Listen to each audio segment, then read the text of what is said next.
Hello साथीहरू नमस्कार है। आज चाहिँ म यहाँलाई बिर्तामोड स्थित एसियन बुक्स हाउसको तेस्रो तलामा नयाँ एउटा पसलको उद्घाटन कार्यक्रम रहेको छ, त्यो यहाँलाई जस्ताको तस्तै देखाउन गएको छु। पुनित अवसरमा आज हाम्रो बिर्तामोड उद्योग वाणिज्य सङ्घका उपाध्यक्ष राजु न्यौपाने जो युवा व्यवसायी हुनुहुन्छ, लामो समयदेखि वाणिज्य सङ्घमा नेतृत्वदायी भूमिका निर्वाह गर्नुभएको छ।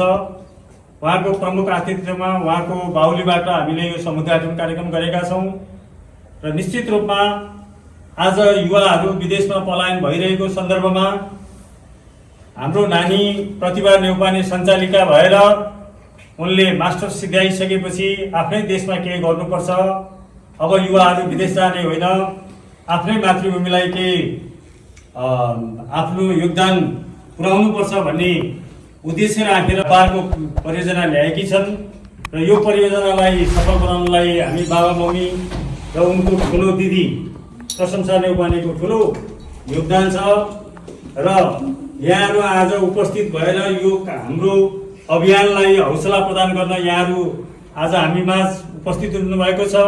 यहाँहरू सबैलाई मुरी धन्यवाद दिन चाहन्छु र हामीले हाम्रा भाइ बहिनीहरू, हाम्रा छोराछोरीहरूलाई देशभित्रै पनि केही गर्न सकिन्छ है भन्ने सन्देश दिने उद्देश्यले पनि यो व्यवसायको थालनी भएको हो र यसले हाम्रो समाजमा पक्कै पनि सकारात्मक सङ्केतहरू, मेसेजहरू दिन्छ भन्ने हामीलाई लागेको छ र यो गरिमामय उपस्थितिमा आफ्ना सारगर्भित भनाइहरू सहित यो छोरीले प्रतिभा न्यौपानेले सञ्चालन गर्न लागेको लक्स 11 नामक जुन पसल छ, यस पसलको उज्जवल भविष्यको शुभकामना सहित आफ्ना सारगर्भित भनाइहरू राखिदिन हुनका लागि म आजका प्रमुख अतिथि राजु न्यौपानेलाई हार्दिक अनुरोध गर्दछु। त्यस्तै यहाँ उपस्थित रहनुभएका हाम्रा आदरणीय पूजनीय म काकै भनेको काकाजी र भाउजूहरू यहाँ उपस्थित सम्पूर्ण भित्र वार्ड नम्बर 5 मा एउटा सानो बहिनीले प्रतिभा न्यौपानेले चाहिँ आफ्नो ठाउँमा, आफ्नै गाउँमा, आफ्नै क्षेत्रमा चाहिँ केही काम गर्नुपर्छ भनेर चाहिँ उहाँले आफ्नै घरमा चाहिँ एउटा व्यवसाय सञ्चालनमा ल्याउनु भएको छ। सर्वप्रथम त उहाँलाई म व्यावसायिक सफलताको शुभकामना दिन चाहन्छु। उहाँको उत्तर प्रगतिको पनि कामना गर्न चाहन्छु। यो व्यवसाय फस्टाएर जाओस्, हामीले गर्नुपर्ने सहयोग र हाम्रा नजिकका साथीभाइ इष्टमित्रहरूलाई पनि हामीले यो पसलमा चाहिँ यसो त्यहाँ गइदिनु भन्ने खालको हाम्रो त्यो पनि सहयोग रहन्छ। र अहिले दाइले भन्दै हुनुहुन्थ्यो अहिलेको परिस्थितिमा विगत केही वर्षदेखि चाहिँ क्लास 9-10 पढिसक्दाखेरि उहाँको एउटा सोचाइ हुन्छ हामी बाहिर जाउँ, बाहिर गएपछि त्यहाँ हाम्रो नेपाली सानो बहिनीहरू भाइहरूको चाहिँ छ र धेरै विदेशमा दिनमा 3,000-3500 अहिले पनि विदेश पलायन भइरहेको छ। यहाँ सरकारको नीति चाहे त्यो लाई राम्रो नमान्नु होला, त्यसले गर्दाखेरि आफ्नो देशका युवाहरू चाहिँ बाहिर पलायन हुनु त्यति राम्रो सान्दर्भिक हुँदैन। जुन आफ्नो क्षमता हुन्छ त्यो आफ्नो देशमै उहाँहरूले प्रयोग गर्न पाउनुहुन्न। आफ्नो क्षमता जति छ त्यो चाहिँ बाहिरै जाने, अर्कै देशलाई गरेर सहयोग गर्ने हुनाले र यस्तो प्रतिभा जस्तो बहिनीहरूले चाहिँ यस्तो अहिलेको युवाहरूले चाहिँ आफ्नै ठाउँमा गरौँ, बरु जे जस्तो दुःख सुख भए पनि आफ्नो गाउँमा, आफ्नो ठाउँमा गरौँ भनेर जुन पवित्र उद्देश्यले आफ्नो थालनी गर्नु व्यवसाय, यो चाहिँ एउटा साङ्केतिक पनि हो। यो चाहिँ यहाँका अबको यहाँ हुने युवाहरूलाई चाहिँ एउटा सङ्केत पनि उहाँले दिन खोजिरहेको जस्तो मलाई पनि भान भयो कि हामीले वास्तवमा बाहिर जाने निम्ति दुःखै गर्नु पर्यो, त्यहाँ त झन् अरूको अर्डरमा हजुरलाई धेरै बधाई छ। Thank you sir. नानीलाई छोराछोरी घरमै राखेको होइन सर? नानी ल बधाई छ छोरीलाई।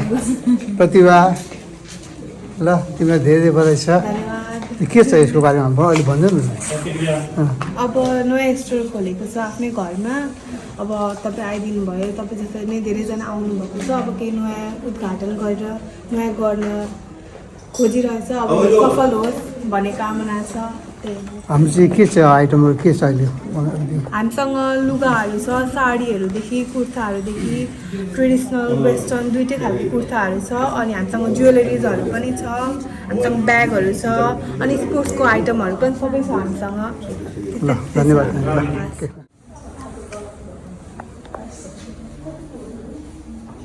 राधे राधे ल आउनुहोस् है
साडी